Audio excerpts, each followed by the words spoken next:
매입장이었는데도 그 당시 예산분수가 내가 이것을 절대로 안 된다, 무조건 안 된다 해가지고 결국에는 막은 사례입니다. 막은 사례고 제가 사는 충남 홍성에도 이 홍성의 서부 지역에도 폐기물 매립장이 추진되다가 이것도 홍성 군수님이 좀 죽어도 안 된다. 이거는 우리 지역에 절대로 안 되더라고 해가지고 이것도 지금 들어가 해서 끝났습니다.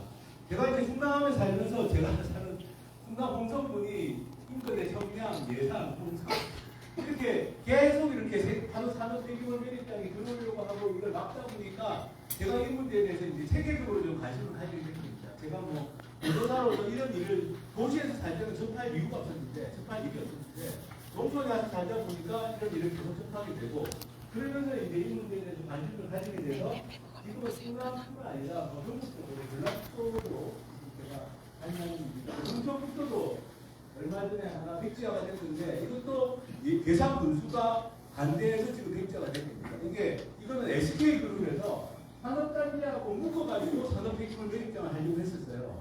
그래서 처음에는 그래서 주민들이 다 반대로 돌아서가지고 이 면의 살인면이라는 것인데 면 전체가 다 반대해가지고 대상 군수님도 이것도 반대가 해가지고 지금 이건 백지화가 됐습니다.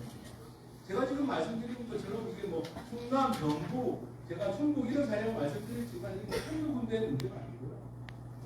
대체로 이제 지역 주민들은 좀 반대를 많이 하시는 편입니다. 왜냐하면 이게 지역에 도움이 안 된다는 걸 알기 때문에. 그리고 지금 이제 진행 중에 있는 여기가 이제 연천하고 좀 비슷합니다. 보면은 여기가 이제 저수지 상부에 있는 전라남도 벌교에서 지금 한 꽤 큰 매립장이 투입되고 있는데 이건 지정 폐기물 매립장이고요. 이것도 지금 어쨌든 업체가 추진하고 있는데 주민들은 반대가 됐습니다. 지금 보시는 이 저수지 하류가 뭐냐면 벌교천이고요. 그 벌교물이 벌교가 꼬막으로 유명하지 않습니까? 꼬막 자라는 갯벌로 흘러 들어갑니다. 그러니까 이제 지역 주민들이 반대하는 이유는 뭐냐? 업체는 안전하게 한다고 하지만 혹시라도 사고가 나면 침출수가 저수지로 흘러 들어가고 저수지에서 다시 벌교천으로 흘러 들어가면 그러면 벌교 꼬막을 누가 먹겠느냐 이런 거죠. 주민들이 그런 우려를 하는 것이 과연 전혀 근거가 없는 우려냐? 제가 이제 그 부분을 지금부터 좀 말씀을 드리겠습니다.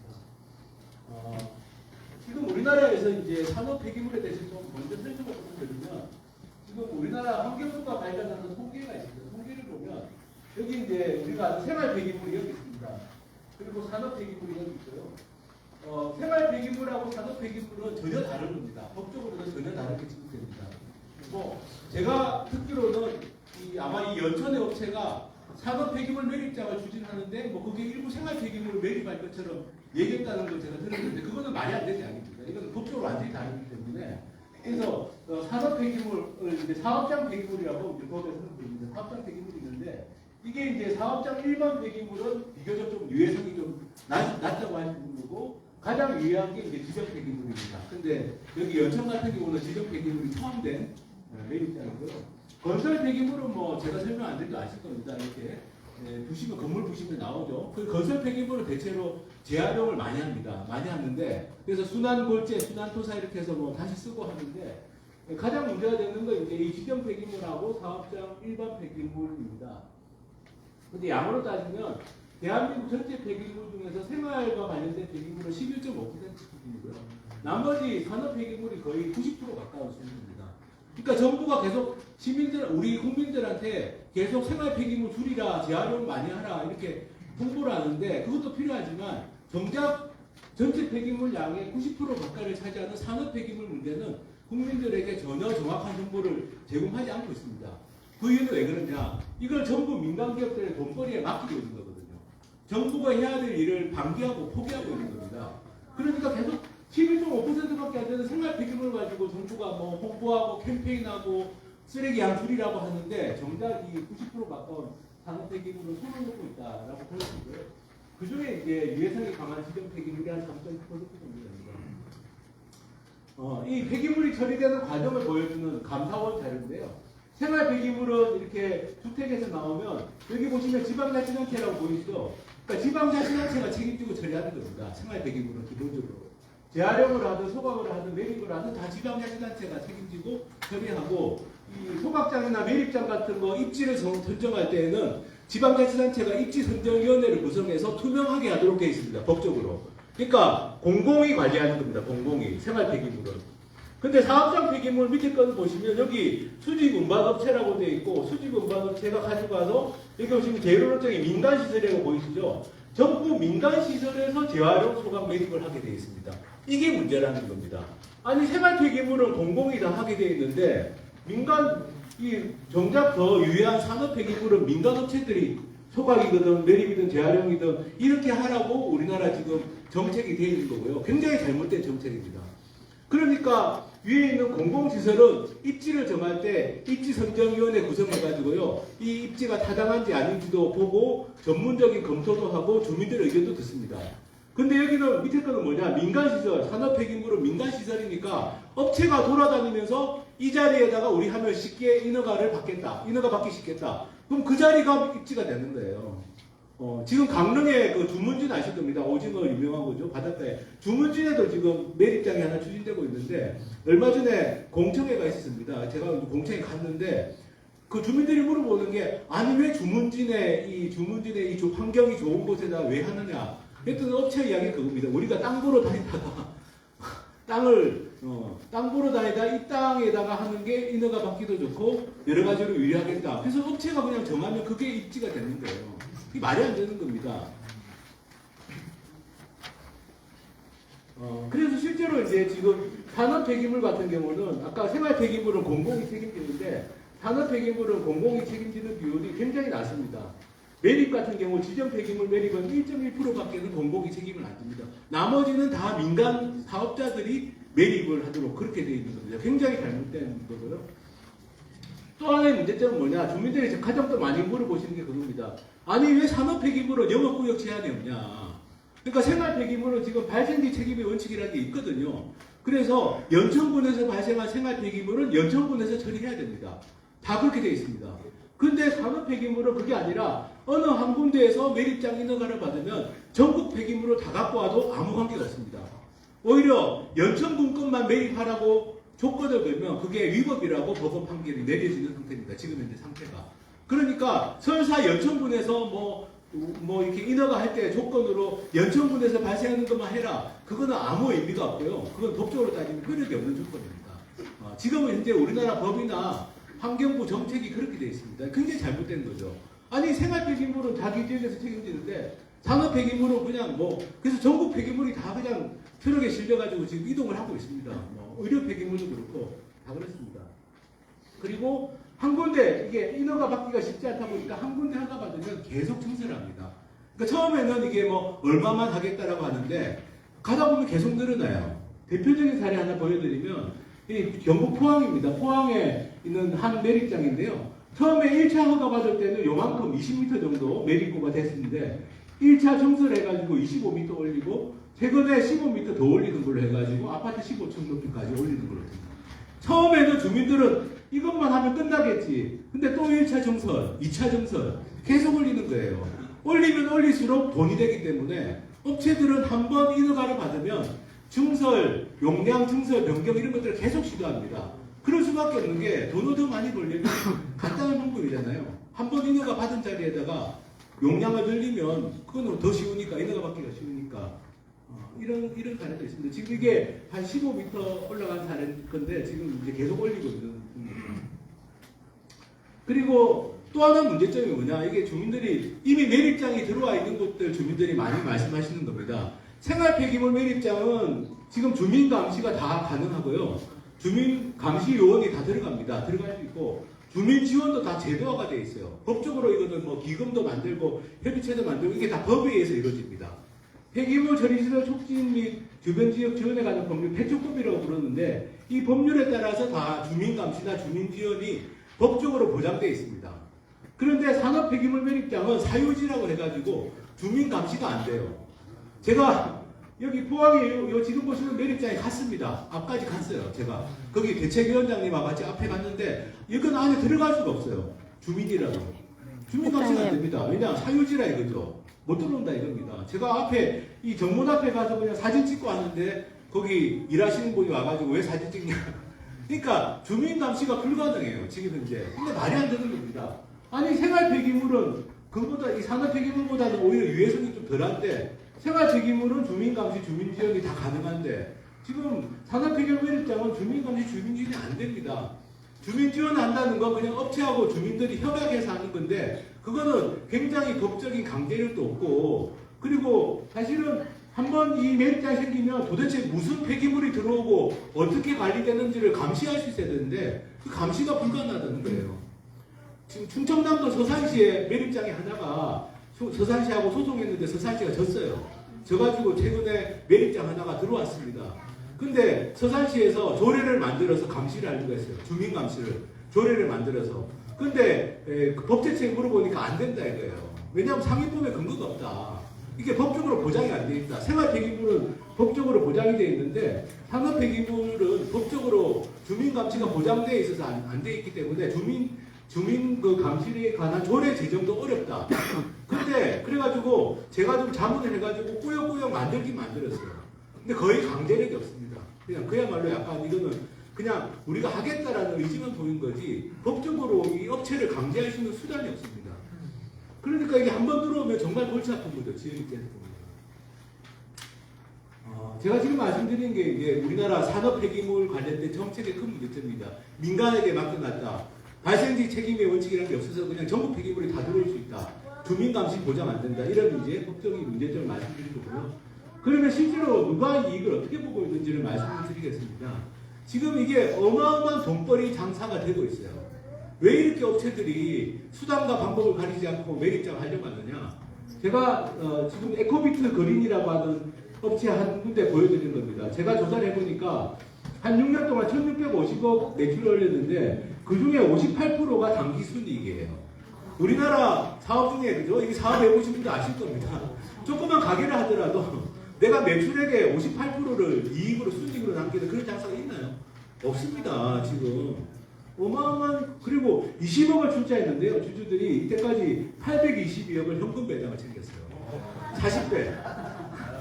제가 이 자료 보여주셨더니 사람들이 이 주식 살 수 없냐? 못 사죠 당연히.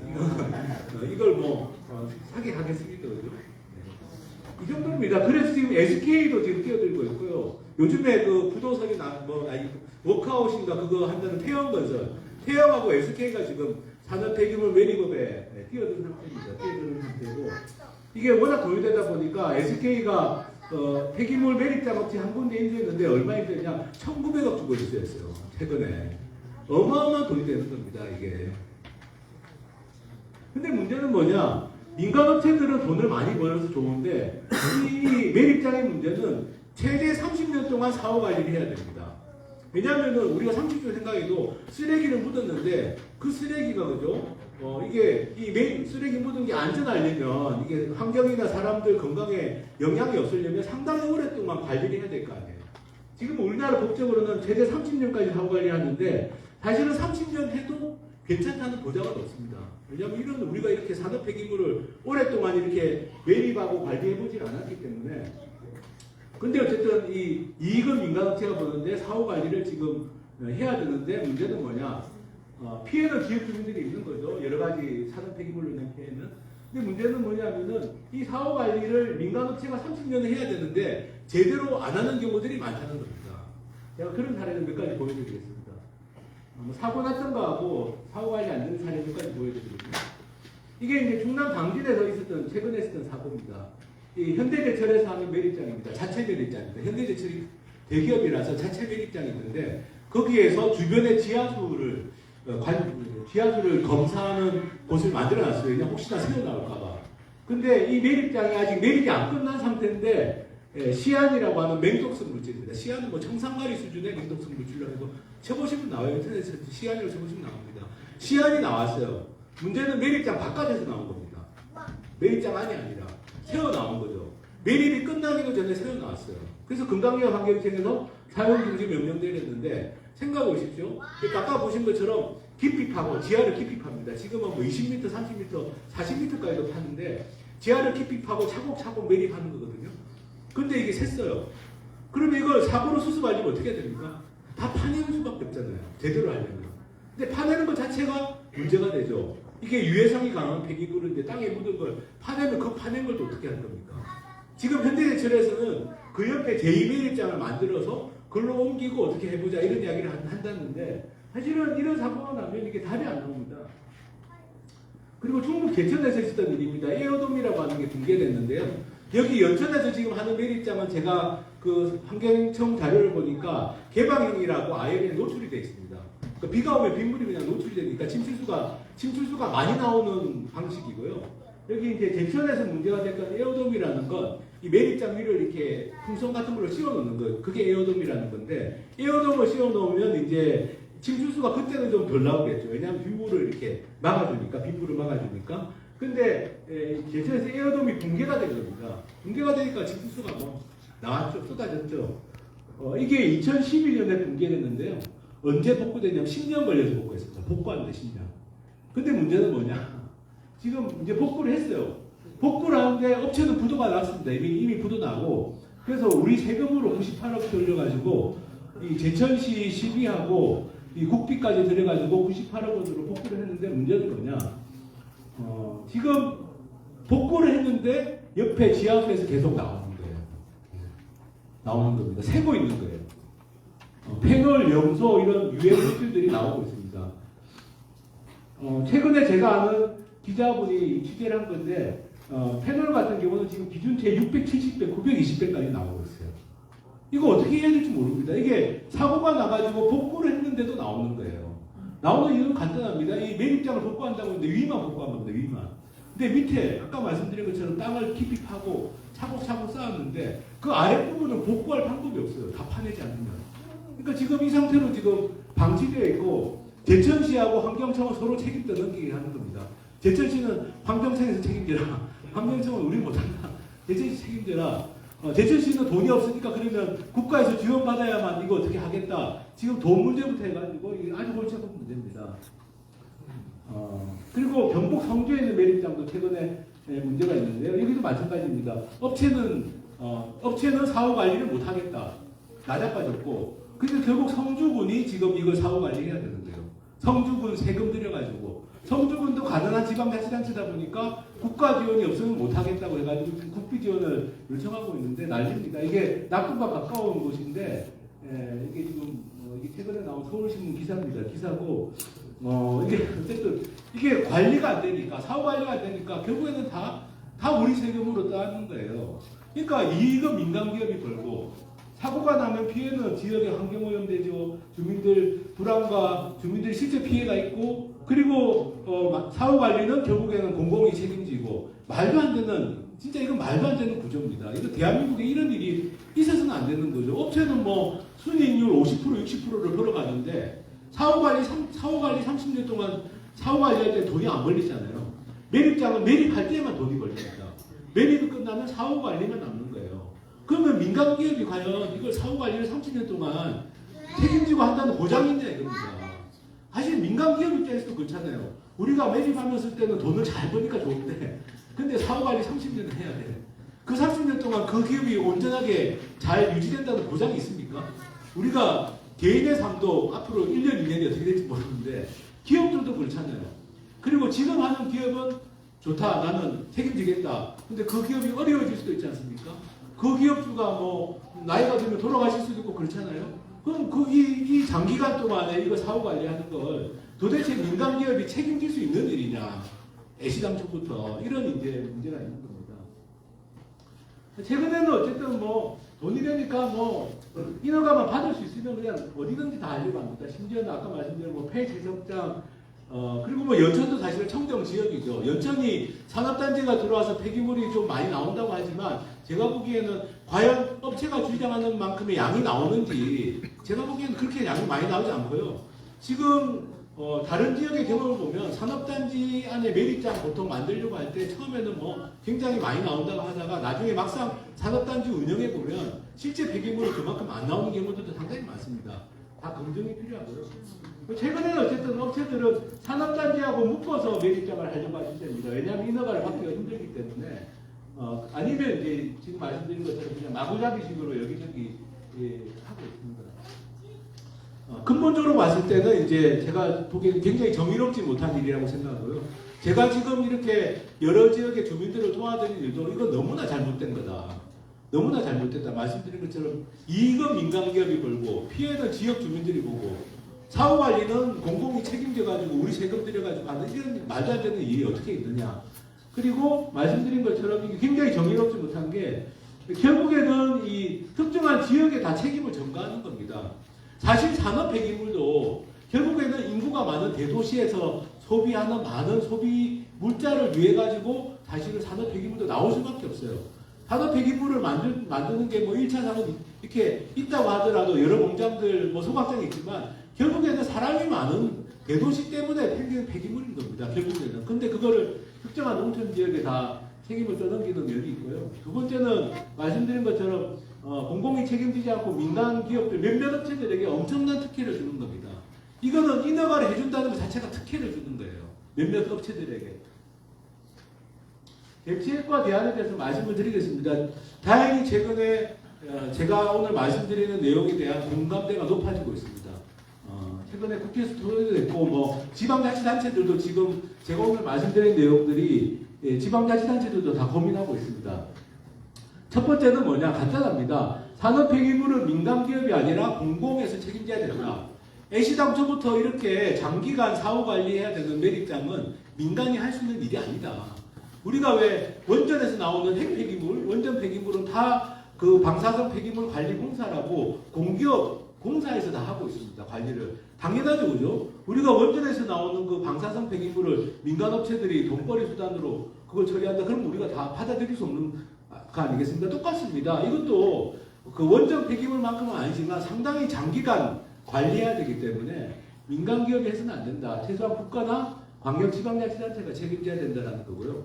두 번째로는 아무리 산업 폐기물이지만 최소한 발생한 권역 안에서 처리를 해야 된다. 이렇게 전국 폐기물을 다 받아들이게 하면은 전국 폐기물이 그냥 차에 실려가지고요. 제가 저번에 포항에 갔는데 포항에 갔더니 충남 폐기물이 막 실려가지고 오더라고요.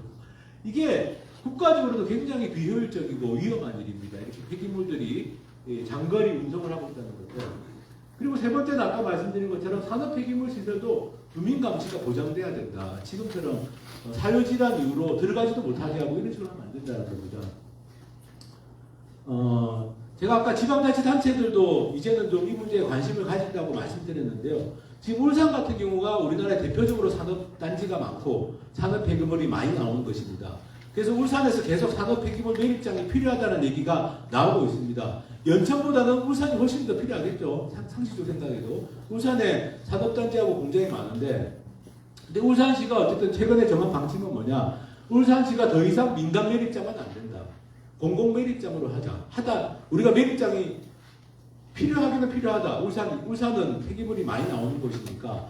그렇지만 공공 매립장으로 하자라고 이제 방침을 정해가지고 국가산업단지 안에 매립장을 투명별로 하고 그게 사실은 가장 안전하게 관리하는 방법입니다. 왜냐하면 산업단지는 조성을 할 때 아시는 것처럼 다 이렇게 기반공사 다 하고 다 해놓고 최소한 이렇게 어떤 그래도 최소한 안전장치 같은 게 좀 가능하고 관리가 쉬운 곳입니다. 거기에다가 하는 것이 맞다라는 겁니다. 그리고 충청남도도 이제 제가 사는 충청남도 같은 경우도 지금 충청남도 폐기물 관리 공사를 설립해가지고 공공이 하는 게 맞겠다. 아쉬운 거는 이제 지금 충청남도에 워낙 민간 매립장들이 많이 들어서고 있는데 그것을 어떻게 할 건지는 아직 방침을 안 밝히고 계시는 게 좀 안타까운 점이지만 그래도 앞으로 기본 방향은 이 방향으로 가는 게 맞다라는 건 김태형 지사님이죠. 그분도 국민의힘 아닙니까? 김태형 도지사님이 여러 차례 말씀하셔가지고 충청남도 그 자원순환팀장 담당자가 저한테 계속 연락이 옵니다. 이걸 어쨌든 그 도지사님이 주신 일종의 과업이니까 자기 해야 되잖아요. 국회도 계속 왔다 갔다 하고. 그러니까 어떻게든 이거를 좀 제도 개선해야 된다라고 생각하고 이렇게 하고 있습니다. 아쉬운 거는 이제 저는 경기도가 여기에 대한 입장이 없다는 게 아쉬운 거죠. 지금 말씀드린 것처럼 최소한 울산, 충남 이렇게 점점 더 많은 지방자치단체가 이 문제를 방치해서는 안 된다. 필요하다고 하더라도 어디에다 할지, 안전하게 어떻게 할지, 그러려면 민간이 하는 것보다는 공기업을 만들든 공사를 만들든 거기에서 하는 게 맞지 않느냐. 이렇게 이제 가고 있습니다. 그리고 전라북도 익산이 굉장히 환경오염이 심한 지역이었는데요. 최근에 굉장히 많이 좋아졌습니다.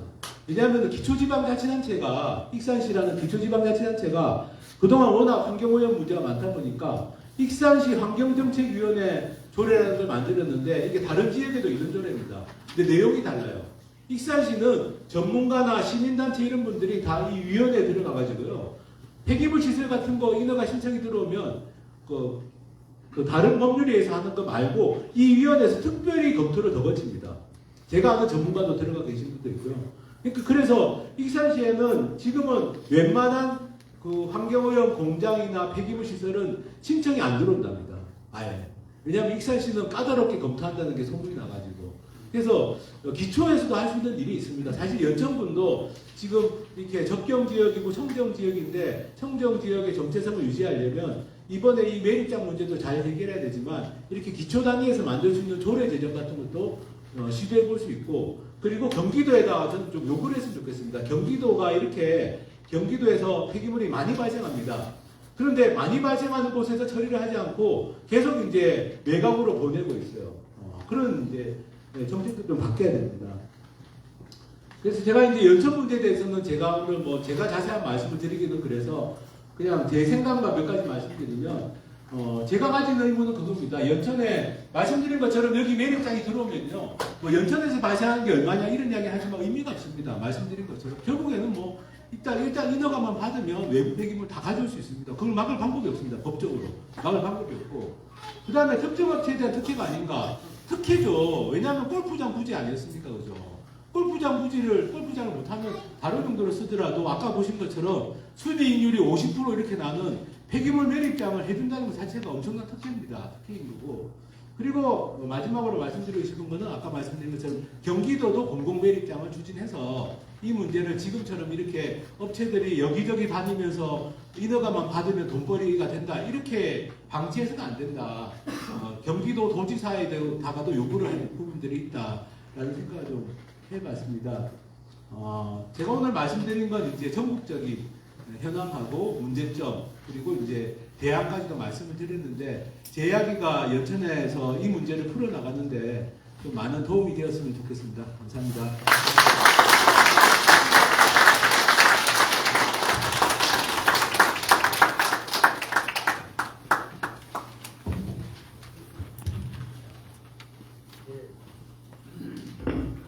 그 하승수 변호사님은 저희가 그 3년 전에 그 지금 산업폐기물 매립장 사업 신청을 했을 때 그때도 오셔서 이 산업폐기물 매립장에 대한 문제 말씀을 해주셨고, 또 연천 그 민주시민 교육에도 해마다 오셔서 연천의 사례들을 같이 공유하면서 공유하는 그 접점이 좀 넓으신데요. 어쨌든 전국적으로 이렇게 문제가 되는 산업폐기물 매립장이 연천에서도 지금 진행이 되고 있다, 이런 현실적인 문제가 있고요. 혹시 강의를 들으시면서 궁금하신 거가 있으시면 3분 정도 받겠습니다. 없으신가요? 네.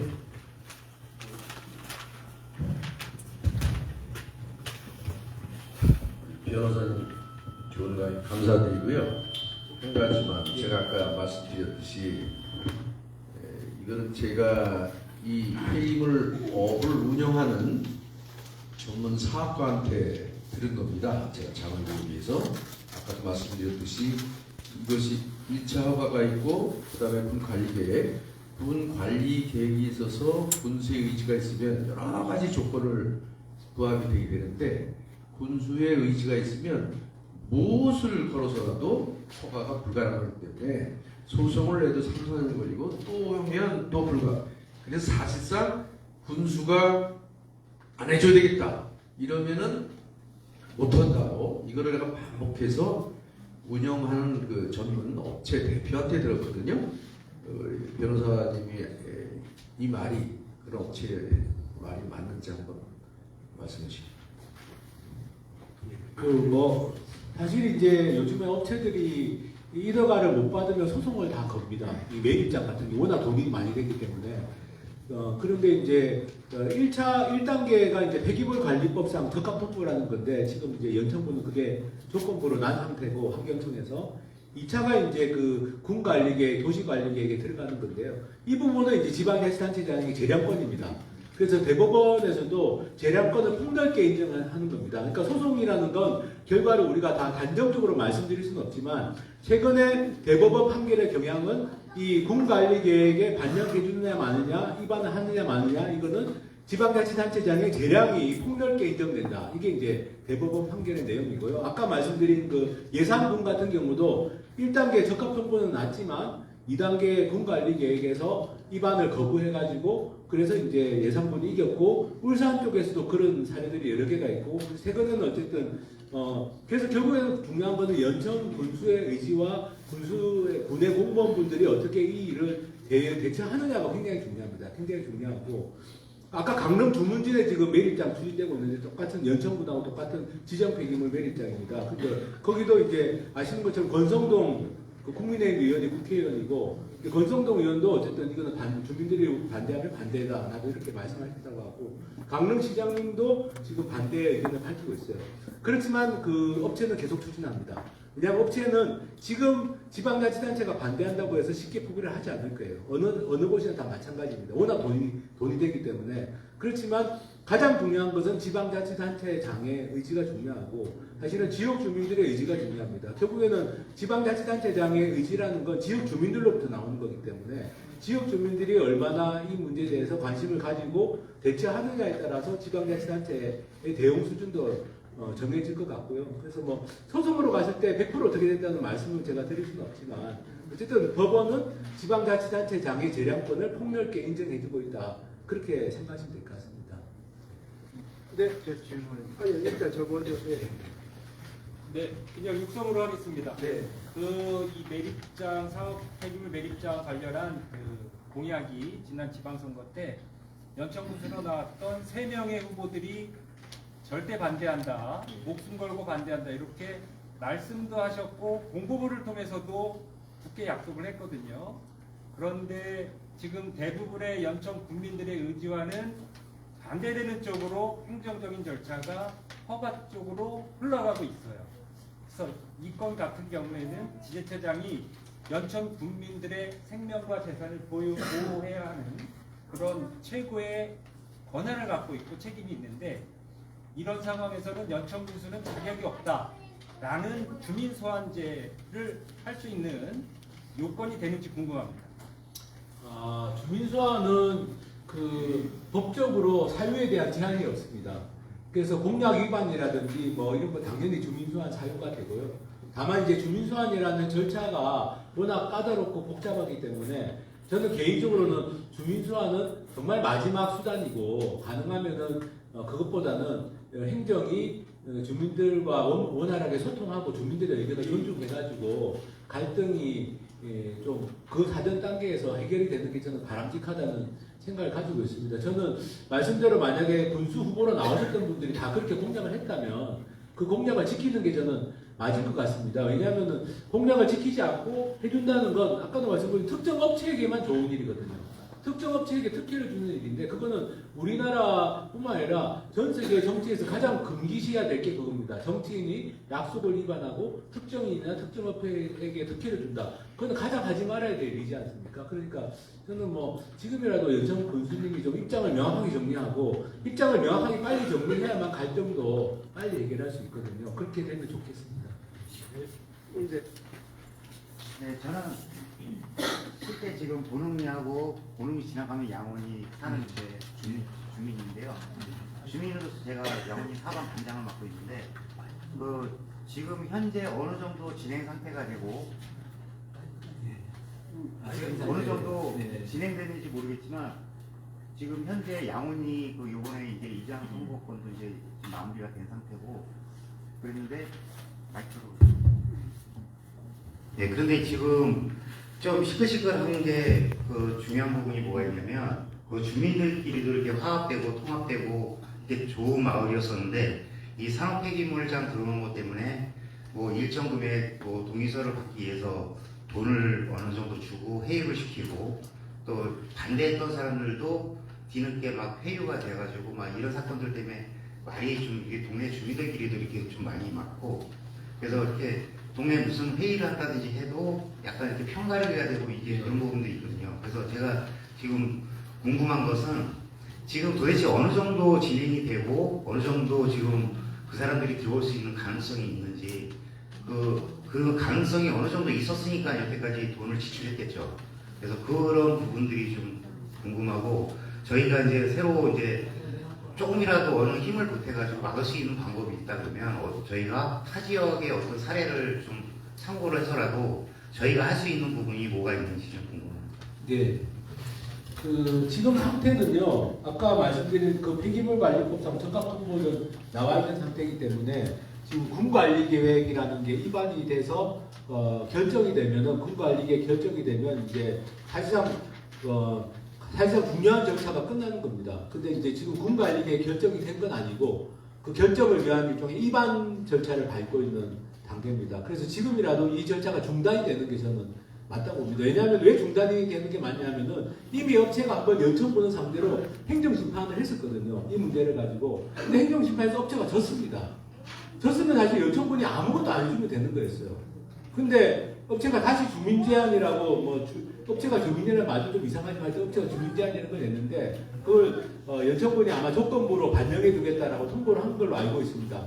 근데 그 조건부의 조건이 내용이 뭔지는 저도 제가 확인을 할 수가 없어가지고 확인을 못한 상태고 그래서 이제 지금은 어떻게 보면은 입안 절차가 더 진행이 되어서는 안 되는 거죠. 현재 단계에서 그냥 중단이 되는 게 맞습니다. 중단이 되는 게 맞고 사실은 이전에 이미 행정심판에서 기각 결정이 났는데도 연천군이 얼마 전에 주민설명회 같은 절차까지 했다는 거가 저는 문제라고 봅니다. 왜냐하면 행정심판에서 업체가 졌기 때문에 그러면 사실은 그걸로 끝났어야 되는 겁니다. 끝났어야 되는데 그걸 연천군이 또 주민제한으로 하는 걸 조건부라도 반영해줘가지고 주민 설명회까지 했다는 것 자체가 사실은 굉장히 잘못된 지금 행정을 하고 있는 건데 그래서 지금이라도 저는 어쨌든 중단을 요구하는 게 필요하고 그리고 이제 이게 저도 이제 이게 약간 지금 말이 왔다 갔다 하지만 경기도 도시계획위원회에 또 올라가서 한번 부결됐던 사안입니다. 그러면 경기도의 입장도 중요할 수 있습니다. 이 사안은 경기도의 입장도. 그래서 경기도의 입장도 명확하게 이 부분에 대해서 요구를 해야 될 거라고 생각하고요, 주민들이. 연천군은 당연히 지금 단계에서 이 절차를 중단하면 됩니다. 절차를 중단하고 더 이상 절차를 진행시키지 않는 것이 저는 맞다고 생각하고요. 많은 지역에서 지금 업체들이 주민들을 돈으로 막 회유하다 보니까 이 마을 공동체가 깨지는 경우가 많습니다. 제가 아까 말씀드린 예산 같은 경우도요, 30% 주민들하고 70% 주민들이 찬반으로 나뉘어가지고 엄청난 갈등이 있었습니다. 동네에서 이 친인척들끼리 제사도 같이 안 지내려 다닐 정도로 지금 아주 심각한 마을 공동체가 깨졌는데요. 어쨌든 이게 굉장히 나쁜 이유가 이제 돈으로 하니까 이 사람 마을 공동체 깰 때 제일 나쁜 게 돈입니다. 돈 줄 테니까 동의해달라. 동의해줄 사람과 동의해줄 않는 사람 갈라지지 않습니까? 제가 얼마 전에도 천안에 어느 마을에 갔는데 거기는 업체가 4천만 원씩 준다 그랬대요. 가구당 4천만 원씩 매립장인데 동의 있어서 좀 4천만 원. 제가 이제 쭉 보도 그날 말씀드렸더니 이제 주민들이 좀 이제는 알겠다고 하고 업체가 일단 100만 원 주고 동의 써서 주면 100만 원 주고 3,900만 원은 나중에 준다고 했는데 그래서 그 마을 이장님이 제가 강의하고 나서 이제 마을 이장님이 주민들한테 4천만 원 현금으로 들고 와서 놓고 난 다음에 동의해 주고 싶으면 동의해라. 지금 현재는 그런 상태입니다. 그런 상태예요. 여기도 4천만 원 받았어요. 아니요. 아니 근데 어쨌든 네. 금액은 그렇죠. 금액을 말씀하실 필요는 없고. 근데 어쨌든 똑같은 방식입니다. 똑같은 방식인데 그런 게 저는 굉장히 안 좋다고 봅니다. 그리고 이게 문제가 뭐냐면 그날도 주민들이 말씀하신 게 이게 이 마을만 동의한다고 되는 건 아니거든요. 이 사업 자체가 가령 연천군에서도 전국급의 2마을만 동의한다고 해서 가능한 사업이 아닙니다. 왜냐하면 인근에 미치는 영향이 굉장히 광범위할 수 있거든요. 환경오염 문제라든지 이런 것들을. 그리고 말씀드린 것처럼 나중에 사업 관리가 안 되면 연천군 예산이 들어가야 됩니다.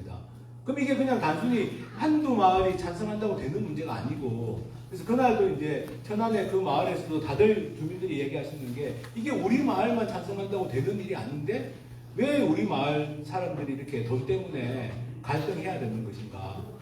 면 차원에서도 논의가 필요하고 시 차원에서도 논의가 필요한데 이게 그 마을만 한다고 되는 게 아닌데 나쁜 건 뭐냐면 업체들이 그 인근 마을 주민들 회유하려고 하는 그런 작업을 한다는 게 굉장히 나쁜 거니까 자기들이 정말 사업을 하고 싶으면 정정당당하게 설명하고 합리성을 인정받아서 사업을 해야 되는 것이지 그렇게 하는 건 굉장히 잘못된 거기 때문에 어쨌든 좀 그런 문제는 다들 겪고 있는 문제라서 좀 잘 풀어나가시는 수밖에 없을 것 같습니다.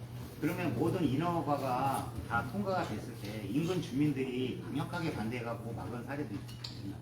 인허가 절차가 다 통과가 되면 쉽지는 않습니다. 네, 절차상으로. 그러니까 지금 단계가 굉장히 중요합니다.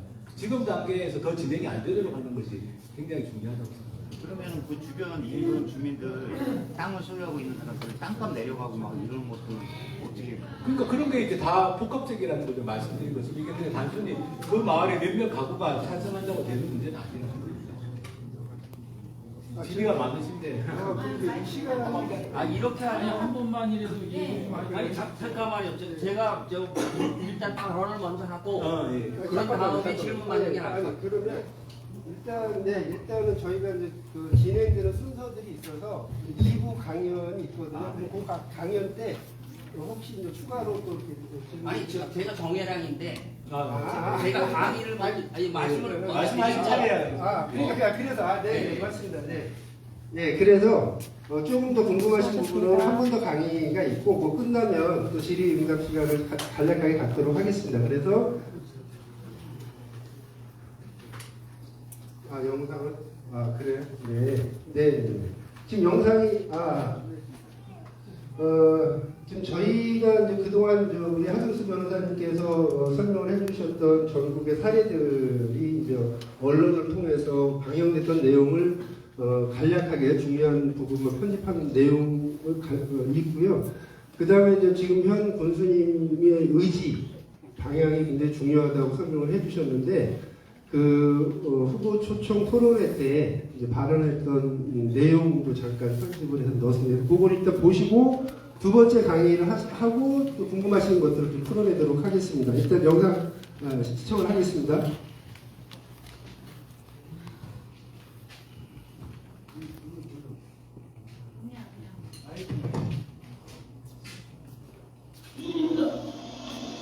우리 시대만 것이 아닙니다. 영원한 우리 시대의 것입니다. 괴산 매각 처음부터. 발표해 주시기 바랍니다. 오늘 사업자 비밀은 누구보다 앞서 전개한다. 환경은 미래입니다. 우리 시대만 것이 아닙니다. 영원한 우리 시대의 것입니다. 괴산 메가폴리스 산업단지 조성을 두고 지역 내 찬반 갈등이 1년째 이어지고 있습니다. 반대 주민들은 산업단지와 함께 폐기물 매립장이 설치되는 것을 우려하고 있습니다. 특히 매립장에서 외부 폐기물까지 수용한다는 계획에 반발이 거셉니다. 지역에서 나오는 것만 하는 줄 알았더니 전국에서 190만 톤 이상의 산업 쓰레기가 몰려오고 향후 확장을 통해서 산업 쓰레기 매립장 반대한다. 괴산을 비롯해 북부권 주민과 농민을 중심으로 충북 산업폐기물 매립장 대책위원회가 꾸려졌습니다. 대책위는 산업폐기물 처리를 모두 민간에 맡기면서 배출지 처리 원칙이 무너진 게 문제의 핵심이라고 지적합니다. 공공의 책임 관리 없이 폐기물 처리가 돈벌이 수단으로 전락해 인구가 적은 지역으로 매립장이 몰리면서 특히 농촌이 피해를 고스란히 감내하고 있다는 겁니다. 사후 관리도 부실해 뒤늦게 침출수 유출 등 문제가 발생하면 자치단체가 책임지는 악순환을 끊기 위해서라도 국가 관리가 필요하다고 주장합니다. 상당히 큰 전체 쓰레기 발생량의 90%를 차지하는 산업 폐기물. 막대한 양과 유해성에 이제는 국가 차원의 책임 있는 처리를 요구하는 목소리가 높습니다. KBS 뉴스 진희정입니다. 당진 부곡지구에 펼쳐진 풀밭. 축구장 9개 면적에 이르는데 이 아래엔 산업용 폐기물이 27m 높이로 묻혀 있습니다. 매립은 지난 2008년 모두 끝났는데 그로부터 4년 뒤 문제가 시작됐습니다. 사후관리 의무가 있는 폐기물 사업자가 파산한 겁니다. 이 사업자는 파산 1년 전 당진 고대지구에도 폐기물 매립을 마친 상태였습니다. 어쩔 수 없이 당진시가 매립장 부지를 기부 체납받는 조건으로 지금까지 사후관리를 해오고 있습니다. 매립장 두 곳에 묻힌 폐기물 양은 300만 톤. 여기서 나오는 침출수가 매주 120톤에 달합니다. 산업 폐기물 매립장 특성상 고농도 폐기물 침출수가 지금 나오고 있는 상황입니다. 그래서 해당 침출수는 저희가 전액 시비로 현재 미타 처리를 하고 있고요. 톤당 단가 17만 6천 원 정도에 현재 전에 위탁 처리를 하고 있다. 이렇게 말씀드리겠습니다. 더 큰 문제는 앞으로입니다. 법에서 정한 사후관리 기간은 총 30년. 이 기간 고농도 침출수 30만 톤가량이 발생해 처리 비용에만 530억 원이 넘게 소요될 것으로 예상됩니다. 시 담당 부서 1년 예산인 300억 원의 2배에 가까운 액수입니다. 당진시는 재정 부담을 덜기 위해 정부의 예산 지원을 요청하고 있습니다. 침출수뿐만 아니라 지표수, 토양 오염도도 법에 정해진 대로 저희가 지금 현재 사후 관리를 하고 있는데 지금 문제가 되고 있는 그 시 재정 부담에 대한 부분을 좀 완화하기 위해서 환경부에 건의를 지속적으로 하고 있는 상황이고 쓰레기 처리장이나 폐기물 매립장 등 이른바 혐오시설이 들어서면 인근 주민들이 반대하는 것은 어찌 보면 당연할 텐데요. 제천에서는 시민과 자치단체까지 나서 말 그대로 결사반대에 나섰습니다. 매립장 에어돔이 무너지며 나타난 피해 복구가 아직도 이루어지지 않았는데 14배나 더 큰 매립장이 추진되고 있기 때문입니다. 김대훈 기자가 현장 취재했습니다. 환경에 대한 피해를 1차적으로 한번 겪었기 때문에 매립장이 가져오는 환경 피해가 어떻다는 것은 다른 타 시도 지자체 시민들보다 더 잘 알고 있습니다. 하지만 인근 청남동에는 매립 용량이 왕암동의 14배나 되는 대규모 지각 매립장이 추진되고 있습니다. 지난 7년간 2차례나 무산됐지만 세 번째 도전입니다. 불과 1.5km 거리에 대규모 아파트 단지가 있어 시민들의 반발이 거셉니다. 아침, 토양 등이 환경오염으로 인하여 사람이 살 수 없는 것이 됩니다. 이것은 생존권의 문제이기 때문에 제천시는 모든 행정력을 동원해서라도 매립장 건립을 막겠다는 입장입니다. 사업주가 막대한 이익을 남기고 떠나면 환경 피해는 모두 시민들의 몫이라는 교훈을 얻었기 때문입니다. 감정적으로 하는 건 아닙니다. 논리적으로 들어올 수 없게끔 다양한 다양한 대책을 만들도록 합니다. 지난 2009년 8월 발생한 동화 지점 폐기물 4단계 매립장 붕괴 사고. 이 사고로 광양만 이루는 상면 등 독성이 강한 폐기물 침출수가 유입돼 큰 환경 피해가 발생했습니다. 사고가 발생한 지 5년여가 지난 동화입니다. 동화는 현재 응급복구 공사가 마무리된 채 완전 복구 공사는 아직 계획조차 수립되지 못하고 있습니다. 12월 중순경에 이해관계자 등이 참석해서 고차 사고복구대책위원회를 구성해서 향후 방향을 결정해 나갈 예정이 있습니다. 수차례 걸쳐 개최된 실무 협의에도 복구 방법이 결정되지 못한 것은 사고 기업과 관광시, 즉 환경단체들의 입장이 서로 다르기 때문입니다. 지난 2009년 8월 광양제철소 동쪽 포안 폐기물 매립장에 뚝이 무너져 내리면서 매립장이 폐쇄되고 침출수가 대량 바다로 유입되는 사고가 발생했었는데요. 그로부터 꼭 10년 만에 매립장 복구가 마무리돼 정상 운영에 들어갔습니다. 논란이 컸던 만큼 시민들의 우려를 불식시킬 수 있는 안정적 운영이 필요해 보입니다. 김종수 기자가 보도합니다. 지난 2009년 태풍 루사의 영향으로 폭우가 내리면서 붕괴 사고로 이어진 광양 동호안 폐기물 매립장. 당시 폐기물 침출수가 바다로 유출되는 등 지역에서 환경오염 논란이 일기도 했습니다. 게다가 처리업체와 대기업 간 책임 여부를 두고 법적 공방이 이어졌고 진척 없는 사태 수습에 지역 내 불만도 커져갔습니다. 10년 전 제방이 붕괴됐던 사고 현장입니다. 지금 복구가 마무리가 됐는데요. 해당 업체는 본격적인 폐기물 반입에 나설 예정입니다.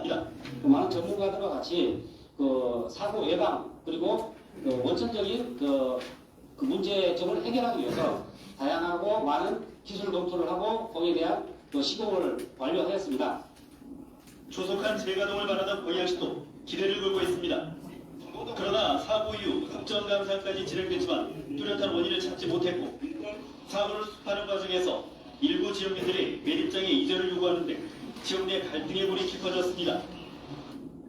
이와 관련해 환경단체는 이번 복구를 계기로 지속적인 관리 감독이 필요하다며 적극적인 오염 감시에 나서겠다고 밝혔습니다. 집중호우라든지 이런 문제가 발생했을 때 항상 침출수가 바다로 흘러갈 수 있는 여지가 남아있거든요. 그런 부분을 상시 환경단체들이 현장에 가서 모니터를 할 수 있도록. 사고 발생 10년 만에 정상 궤도를 밟게 된 폐기물 매립장. 오랜 시간 지역민들의 우려가 쌓여왔던 만큼 지역 내 신뢰회복 역시 폐기물 매립장의 중요 역할이 되고 있습니다. MBC 뉴스 김영수입니다.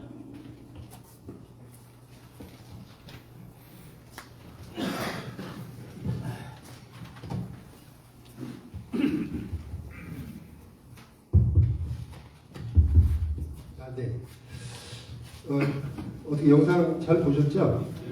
그 마지막 광양에서 그 유출 사고가 난 곳은 인성 ENT라고 지금 그 에코드림의 오종택 그 대표이사가 설립한 회사예요. 그래서 이제 그때 사고가 났었고 그 이후로 이제 다른 업체한테 이제 매각을 하고 한 그런 사례입니다. 그래서 사실 사람이 안전하다, 완벽하다라고 할 수는 없거든요. 이 천재지변에는 그래서 저희도 어쨌든 그 우리가 어떻게 해야 이 산업폐기물 매립장을 막아낼 수 있는지는 또 좋은 강연을 통해서 더 고민을 좀 해보겠습니다. 문제가 되고 있는 산업폐기물 매립장의 실태에 대해서 정혜량 화성시 산업폐기물 매립장 반대대책위원장님을 맡고 계신 정혜량님께서 실질적 사례들을 가지고 설명을 좀 해드리겠습니다. 나와주시죠. 뜨거운 박수 맞아주시기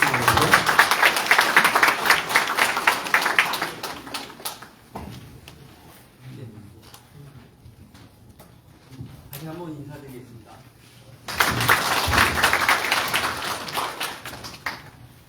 저는 그 화성시 장안면에 거주를 하고 있는 정혜량이라고 합니다. 이름이 이쁘죠? 이쁜 이름을 가지고 이 폐기물을 대처를 하려니까 여기 아시다시피 제가 상당히 심장이 작아요. 그래가지고 시청 문을 들어가는 순간에 가슴이 벌렁벌렁합니다. 맨날 싸우러 가야 돼요. 제가 서두에 이 말씀을 왜 드리냐면, 자, 지정 폐기물 하면은 여러분들이 어떻게 느끼고 계십니까? 지정 폐기물. 지정. 이름이 그럴싸하잖아요. 행정절차법에 순화된 언어로 하도록 되어 있습니다. 바로 이 지정 폐기물이 독극성 폐기물입니다. 이 실태에 대해서 저는 이제 그 화학공학을 하진 않았지만 화학을 굉장히 사랑했던 사람 중에 한 사람이기 때문에 이거에 대해서 지금 얼마만큼 심각한지를 말로만 해가지고 몰라요. 우리가 저기 뭐라고 할까, 청산가위라고 많이 들어보셨죠? 아까도 저기 설명할 때 나왔잖아요. 그 청산가위가 옛날에 그 겨울철에 사이나 놓는 거 있잖아요. 그거 쓰는 물질이에요. 이게 기가 막히게도 오렌지 향이 난답니다. 얼마나 달콤해요. 그리고요, 제일 중요한 게 뭔지 아십니까? 유태인을 아우슈비츠에서 170만 명을 완전히 죽인 독성 물질이라는 거예요. 10분만 되잖아요. 벽체를 긁어가지고 손톱이 빠질 정도로 벽체를 긁어가지고 지금도 유튜브에서 제가 봤어요. 그 물질이 공교롭게도 유태인이 이거를 발견을 했대요. 그거를 그러니까 캔 같은 거를 만들어가지고 집어넣기만 하면, 가둬놓고 다 밀봉을 한 다음에 가둬놓고 그거를 터트리기만 하면 10분 안에 모든 유태인이 죽습니다. 그 물질이 청산가리예요. 또 한 가지가 있습니다. 우리 사극 많이 보죠? 거기에 사극을 볼 때 비상 또는 비산, 그게 바로 비소입니다. 이 두 가지 독극물이 제일 심한 건데, 이 비소는 무색, 무취합니다.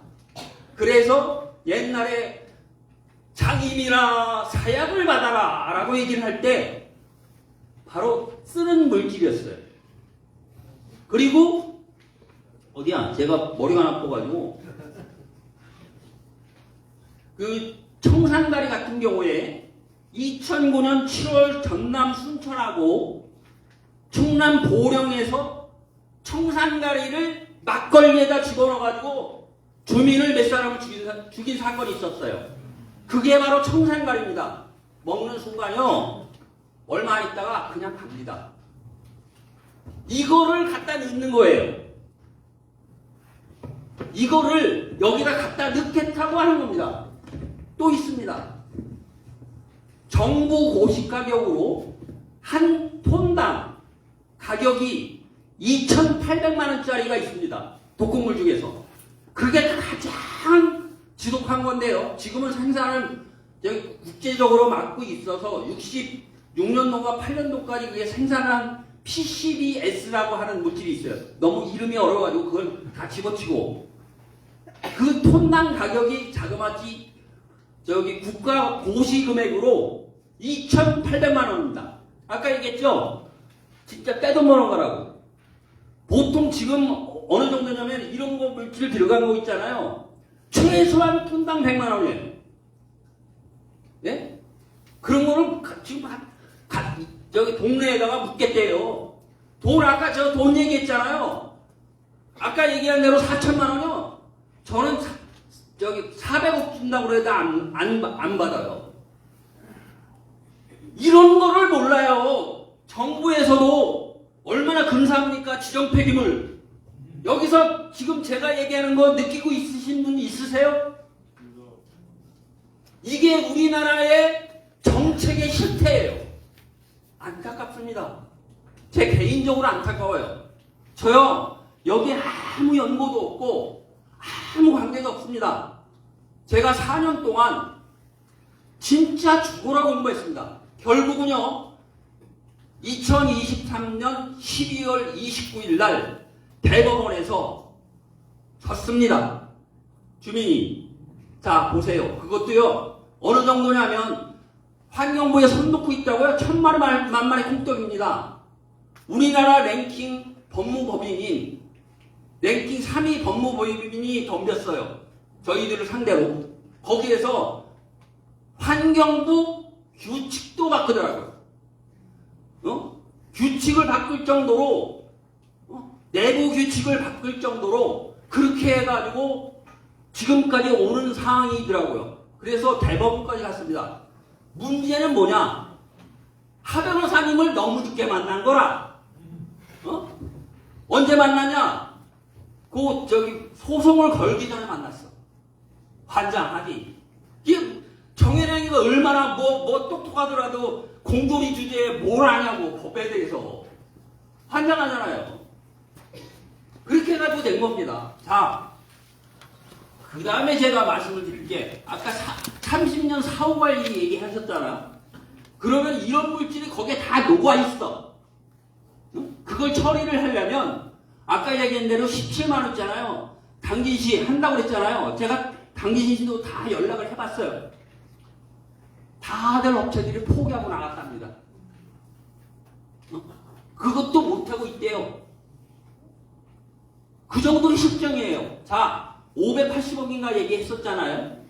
지금 어떻게 됐냐면 우리나라 최초의 1호 지정 폐기물 매립장이 화성시 우정읍 주공리 제8호 1.5km 떨어진 동네에 지금 설치가 돼 있어요. 87년도부터 97년도까지. 어느 정도 개판이냐면요. 민간업체가 하다가 국가에서 팔아가지고 어쩌고저쩌고. 우리나라 국가 지정 폐기물 국가에서 시행한 1호입니다. 여기가. 그래가지고 그거를 97년도인가 하여튼 그때 민간한테 매각을 시켰어요. 그리고 나서 여기에서 이제 하다 보니까는 그 사람도 돈밖에 없잖아. 돈 버는 목적밖에 없잖아요. 그러니까 뭐 어쩌고 해가지고 망하고 뭐 어쩌고저쩌고 하다가 도저히 안 되겠으니까 환경적으로 문제가 생기니까 막 그 바닷가 옆인데 조개 껍데기가 막 죽고 막 난리가 난 거라. 그래가지고 동네 사람들이 일어나가지고 어쨌든 지금 현재는 종료된 상태로 있는데 거기에 있는 침수가 가득 차가지고 넘쳐. 그래가지고 제가 고발을 했어. 한강청에다 고발을 하라고 시켰더니 시정명령을 내려가지고 한번 쳤어. 그 치고 나니까 그 다음에 또 뭐요? 다시 올라올 거 아니에요? 그 침수수가. 그래가지고 처음엔 8m가 됐었는데 6m가 됐어. 그리고 나서 다시 한번 치라고 얘기했더니 화성시에서 소송이 들어갔어. 못 치우겠다고. 돈 많이 들어가는데 나는 못 치우겠습니다. 그런 건지 어떤 건지. 그래서 주민이 참여를 할 수 있도록 소송 사건 번호를 좀 가르쳐 주십시오. 못 가르쳐 주겠대? 손 놓는 정도가 아니에요. 연천군도 마찬가지겠지만 특히나 화성시는 100만이 되거든요. 시장이 여기 출신이 아니에요. 다들 떼내기지. 죄송합니다만 민주당 계열에 있는 시장이에요.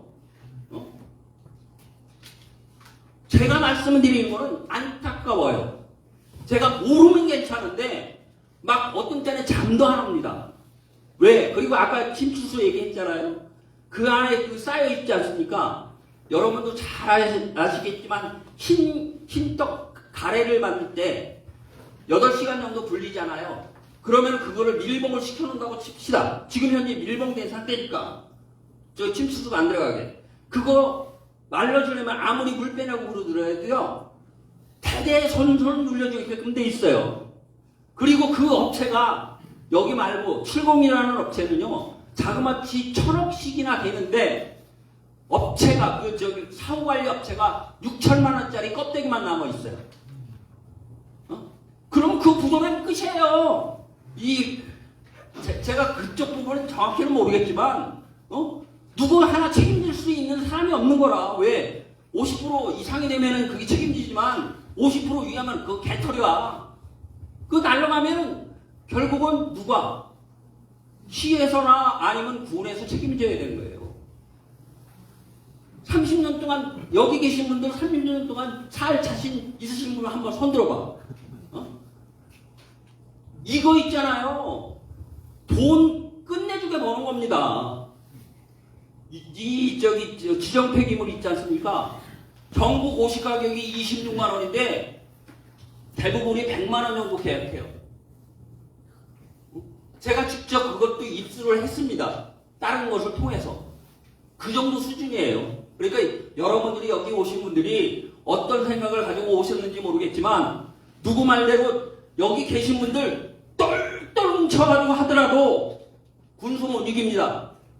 요리 뺀질 조리 뺀질 물론 화성시장보다는 나을 거예요. 네? 진짜 뭐랄까 큰 마음을 갖고 철저하게 하지 않아도 저 소리가 이만큼입니다. 제가 민원을 1000건을 낸 사람이에요. 이거 관련해서 아주 집요하게 여기 있지만은 행정절차법 민원 처리에 관한 법률 그런 부분에서 제가 도사입니다. 입을 막어도요 말 안 하면 끝이에요. 공무원은 이만입니다. 감사합니다. 너무 컸네요. 죄송합니다. 네. 궁금하신 점 마저 풀고 가겠습니다. 네, 말씀해 주시죠. 마이크 좀 주시죠. 안녕하십니까. 지금 청산면 대전리에 사는 황의혁이라고 합니다. 예, 다름이 아니고 제가 여기에 참여한 이유는 저희 연천군에도 잘 아시겠지만 대전리 산단 안에 SRF 소각장 때문에 제가 국회도 갔었고 수없이 한 2년 동안 저희 주민들 청산면 주민들하고 외친 결과가 솔직한 얘기로 아무 소용이 없었다. 그전에는 왜? 군수님이 처음에 이침하셨을 때 그 인허가 SRF 공장 때 때문에 저희 주민들이 지금 기존에 하나 있었었는데 피해를 봤다. 환경적인 피해를 보고 10몇 년 동안 주민도 모르게 피해를 본 입장에 어느 순간 주민도 모르게 19년도부터 준비해온 업체가 들어와가지고 지금 그 취임하자마자 인허가 부분 때문에 저희 청산면 주민들하고 다 마찰이 심했었죠. 근데 군수님도 그건 아셔야 될, 짚고 넘어가야 될 부분이 있는 게 분명히 주민들 앞에서 허가 안 내준다. 분명히 말씀을 하셨지만 뭐 900억이라는 소송비 때문에 안 내줄 수 없다. 1%의 희망도 없다. 이래서 지금 허가를 돌렸지만 주민 이 연천군과 3.5km 안에 뭐 말은 뭐 주민들 대전리 주민들이 제일 뭐 문제다라고만 얘기를 해요. 피해가. 근데 저희는 그렇게 보지 않고 이 연천군의 주민들이 다 문제이기 때문에 그 제가 지금 참여를 한 이유가 고능리 주민만이 문제가 아니다라는 것 때문에 제가 온 거고 왜 지금 연천군에서 피해를 보는 게 다 연천군 주민들이 보는데 고능리, 양원리 그 주위에 몇 분들만 해서 이 기업에서 매수를 하고 돈을 뿌리시고 이 분만이 아니고 소수만의 문제가 아니고 연천군 전부 주민들의 피해인데 그거를 지금 공무원들이라든지 군수님이라든지 군의원님들 방치만 하고 있고 싸움 구경만 하고 이런 식으로 저희 주민들이 반대를 하고 단체가 만약에 형성이 돼서 이렇게 반대를 하게 되면 업체는 주민뿐이 아니고 거기 반대대책위원장이라든지 계속 공소를 진행하고 시행을 한단 말이에요. 그러면 우리 주민들은 무슨 죄입니까? 먹은 죄도 없어요. 그리고 제가 딱 지금 이 시점에서 말씀을 하나 드릴게 이 전국 제가 말씀을 드리니까 이장님들 전국 주민 이장님들이 단체로 그 기업에 가가지고 그 소각장 다녀오신 걸로 알고 있어요. 그분들이 무슨 근거로 주민을 대변을 하는 건지 그게 만약에 진짜 확실하게 들어와서 주민들이 피해가 있는지 없는지 상식적으로 모르잖아요. 그 부분에 대해서 만약에 재산권이라든지 저희 환경권이라든지 이런 게 만약에 피해됐을 때 그분들이 책임을 지실 건지 아니잖아요. 그러니까 앞으로 제가 말씀을 드리는 거는 여야를 떠나서 지금 여기 당들 다 계시지만 여야를 떠나서 일단은 제일 먼저 주민들 편의에서 서야 될 분들이 지금 나몰라라 하고 있다 이 말인 거예요. 특히 군의원님들 뭐 하시는 겁니까? 저희 대전님도 분명히 와서 제대로 그냥 살펴만 보고 그냥 뭐 1%의 희망도 없다. 그냥 해서 허가 났지 않습니까? 지금 계속 피해가 보지 않습니까? 제가 설명을 해드릴게요. 저희가 방탄 BTS 오신다고 해가지고 신교대에서도 2번이나 집회를 했고 여기 계시지만 제가 국회까지 가가지고 저희 건의를 했어요. 상위법 고쳐달라. 국회의원 정성호 국회의원님하고 뭐 저희 김성원 국회의원님 4분이서 있었을 때 이게 보시면 사진 보여드릴게요. 지금 보시면은 김성원 국회의원님하고 저희 지금 군수님하고 환경부 차관을 만났어요. 건의. 저희가 1년 8개월 동안 외쳤어요. 당신네들이 상위법이 잘못됐으면 지방자치장은 정부에다가 호소를 해라. 상위법에서 이렇게 법이 만들어져서 이렇게 잘못된 법으로 주민이 피해가 가고 이렇게 된 걸 보고 자꾸 주민들만 괴롭히지 말고 이게 분명히 피해가 가고 당신네들은 상위법을 따랐다고 하니 정부에다 호소해달라. 이렇게 한 시점이거든요. 그러니까 지금도 마찬가지로 무조건 이게 뭐 기업에서만 문제가 아니고 저희 주민들도 다 피해를 보는 거기 때문에 지금 뭐 여당이 됐던 야당이 됐던 다 관심을 갖고 이거는 주민들 피해를 끼치는 문제이기 때문에 다 책임이 있다고 생각합니다. 예, 그러니까 똘똘 뭉쳐서 나가내자 이런 말씀이고요. 그래서 2기가 SRF 발전소가 2기가 가동이 되고 있나요? 되고 있습니다. 아, 그렇습니다. 예, 그래서 저희가 환경부에다가 건의를 올려놨고 어쨌든 연천군 환경에 관련된 부분이어서 저희가 함께 연대해서 이 부분 같이 좀 고민하면서 어쨌든 저희가 뭉쳐야 막을 수 있다 이런 의식들은 지금 공유가 되고 예, 말씀하시죠. 육성으로 말씀드리겠습니다. 어차피 이제 우리가 경제 활동을 하기 위해서는 무슨 물건이든 만들어야 되잖아요. 생산을 하다 보면 불가피하게 폐기물은 발생이 되는 거고요. 폐기물을 어떻게 적법하게 적합하게 또 처리할 것인가의 부분도 우리의 몫이 되는 거겠죠. 일단 발생을 시켰으면 해결을 해야 되겠죠. 그런데 저는 이제 이게 우리의 이제 사회 양극화, 양론화를 그대로 보여준다고 생각을 하는데, 안 되신다는 분들은 무조건 다 안 된다고 하고, 또 되는 사람들은 왜 안 되냐고 하고, 이러다 보면 답이 없지 않습니까?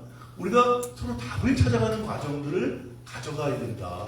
여기 지금 보면 자연재해로 인해서 몇몇 아주 어려움에 처한 매립장들도 제가 봤습니다. 하지만 그거보다 아주 많은 사업장들은 또 모범적으로 잘 운영이 되고 있거든요. 왜 그런 부분에 대해서는 같이 좀 보여주면서 판단을 하고 대안을 찾아가야지, 이런 식으로 무조건 안 된다라고 하면 말씀하시는 거 앞에 나와서 말씀하세요. 나오실 필요는 없고요. 무슨 말씀인지 좀 이해하시고. 하 변호사님, 제가 또 말씀드리겠습니다. 그러면 아까 처음에는 이렇게 말씀을 하셨잖아요. 사후관리기관을 말씀하셨잖아요. 나오세요. 사후관리기관을 말씀하셨잖아요. 원래 7년이었죠. 그렇게 하면 안 된다고요. 저렇게 하면. 그다음에 30년이잖아요. 저런 사람이 있으면 안 된다고요. 안 되는 여러 가지 상황들, 그런 것들 때문에 보증보험 증권도 좀 발급을 받는 걸로 알고 있고, 또 시주환경 예치금도 지금 넣고 있지 않습니까? 근데 그런 부분들도 함께 이야기해서 사실을 같이 좀 얘기해 주시고 그런 바람입니다. 아니 누구신지. 제가 할게요. 제가. 아니. 제가 지금 흥분해서 하시고요. 진짜 화나네.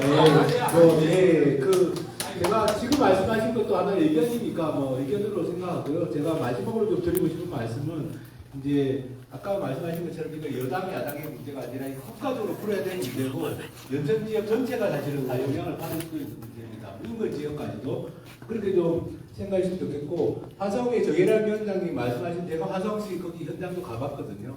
화성은 지금 화성이 동탄 같은 동부 지역은 이렇게 주거지로 확장되고 있지만, 서부 지역에 지금 집중적으로 폐기물 시설들이 들어와서 아주 문제가 심각합니다. 여기 지금 사실은 이제 석포리 매립장인데, 이제 지금 주공리라는데 이미 매립장이 하나 있고, 7공리 매립장도 매립이 완료됐습니다. 2개가 있는데 지금 석포리에 또 들어오고요. 옆에 바로 1.5km밖에 안 틀어져 있고, 또 거기 옆에 제부도 아시죠? 제부도 인근에 또 매립장이 전국해양산단. 전국해양산단에 또 매립장 들어오고, 또 거기 또 어떤 지역이 비봉면이라고 지금 5개까지 들어올 상황입니다. 제가 이걸 말씀드릴 이유가 뭐냐면은, 경기도가 손을 놓고 있다 보니까 이 특정한 지역에 집중적으로 폐기물 시설들이 몰리고 있는데, 지금 연천도 제가 말씀드려보니까 SRF도 들어와 있고 매립장 들어오고, 이게 굉장히 심각한 문제입니다. 그 점을 감안하셔가지고 사실은 이게 단 각각의 건으로 볼 게 아니라 SRF든 매립장이든 소각장이든 이런 문제들을 전체적으로 봤을 때,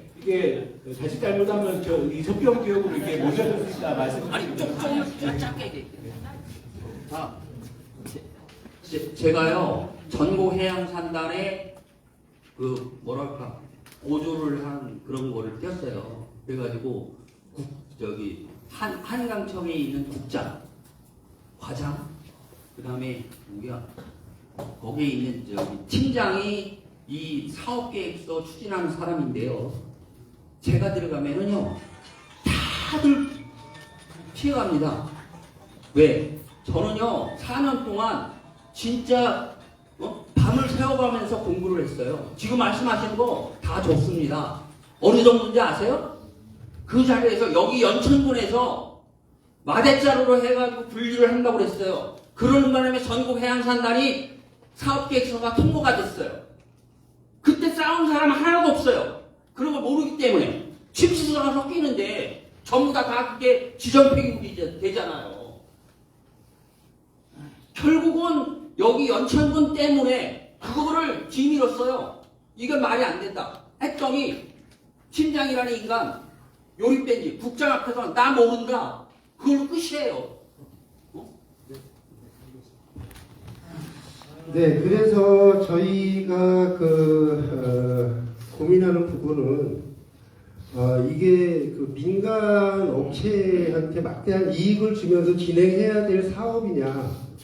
네, 이건 환경 정의 도서도 안 맞고 그러니까 연천군은 절대 안 돼. 이런 얘기는 아닙니다. 이 과정 속에서 이런 여러 문제점들이, 드러난 문제점들이 있는데 이게 왜 개인의 그 회사에, 민간 회사의 이익으로 돌아가는 이 사업으로 진행을 해야 되느냐 하는 그런 얘기를 하는 거거든요. 그래서 지금 뭐 하 변호사님께서 국회 토론회 때 저희도 이제 이렇게 몇 분이 가서 듣고 해서 추후에 이것들이 공공 영역에서 처리될 수 있도록 그렇게 저희 의견들이 모아졌고 그런 요구들을 환경부에서 나오신 분한테 건의가 됐고 그렇습니다. 그래서 어쨌든 지금 진행 상황을 보면은 군 계획관리위원회 맞죠? 에서 입안이 돼서 지금 진행이 되고 있는 상황입니다. 그래서 어쨌든 저희가 단결된 힘으로 군수님께서 일단 공약을 지키시라. 그래서 민간 업체가 이 산업폐기물 매립장을 하지 못하도록 그렇게 우리가 막아내야 된다. 뭐 이런 내용을 좀 말씀을 드리겠고요. 시간이 많이 좀 경과돼서 식순에 따라서 진행을 하도록 하겠습니다. 다음 창립 선언문 낭독을 할 거고요. 그 다음에 창립 선언문 낭독이 끝나면 저희 오신 분들 참여를 할 겁니다. 하고 그래서 1부 순서를 끝내고요. 그 다음에 2부 순서는 참여단체가 저희가 47개 단체가 같이 참여를 하고 있는데 참여단체 단체장님들, 대표님들하고 저희 연천군 산업폐기물 매립장 반대 연대 회의 출범식을 진행을 할 겁니다. 그래서 시간이 되시는 분은 함께 하셔도 좋고요. 일단 창립선언문 낭독은 최영호 사단법인 공정평화통일군민연대 연천군 지회장님께서 해주시겠습니다. 뜨거운 박수로 부탁드리겠습니다.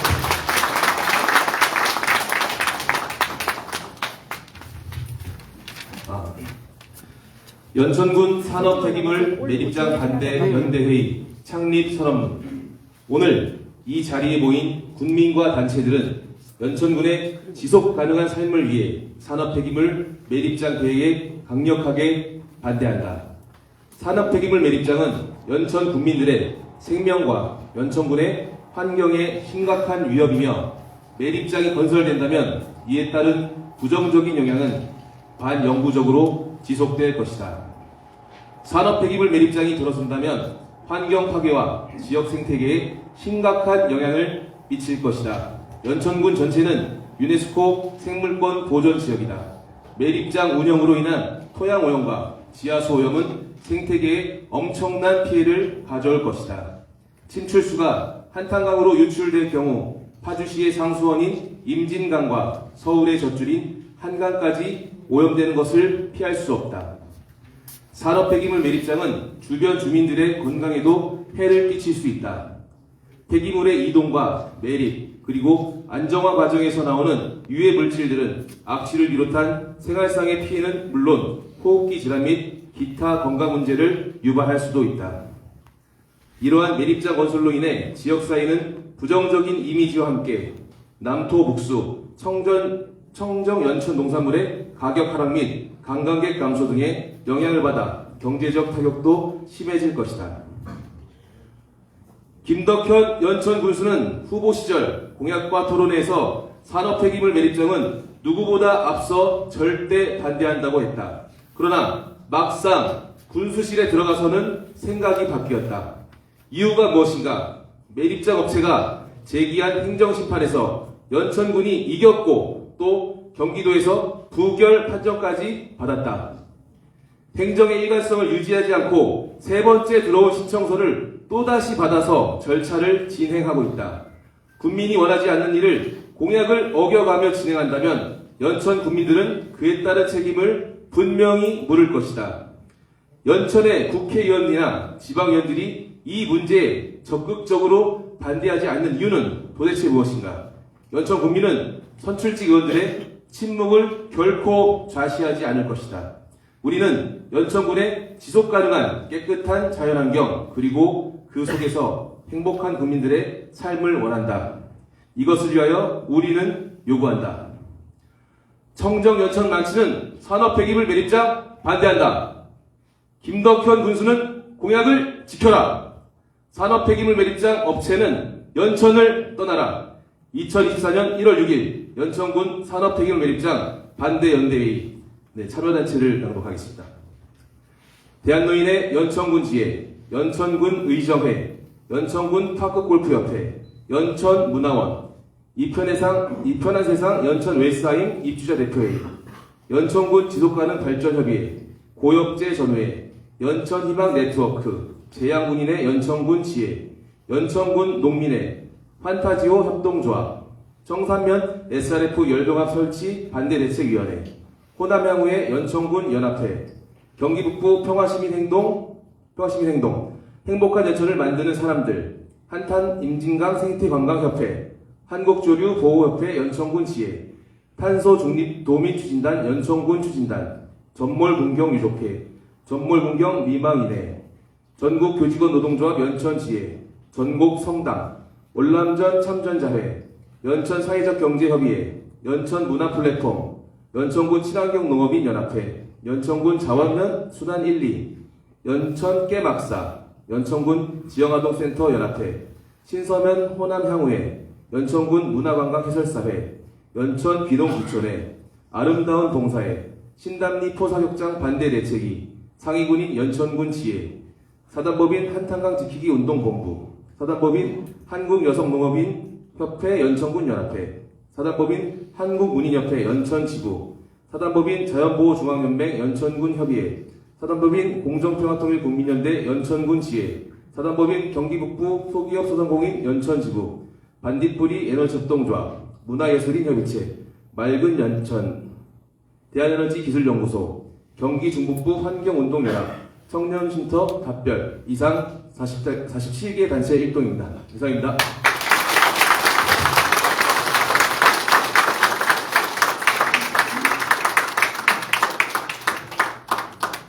네, 오늘 함께 해주신 분들하고 기념 촬영을 하고 일단 일부 순서를 마치도록 하겠습니다. 이 앞에 정리하는 동안 앞으로 좀 나와주시기 부탁드리겠습니다.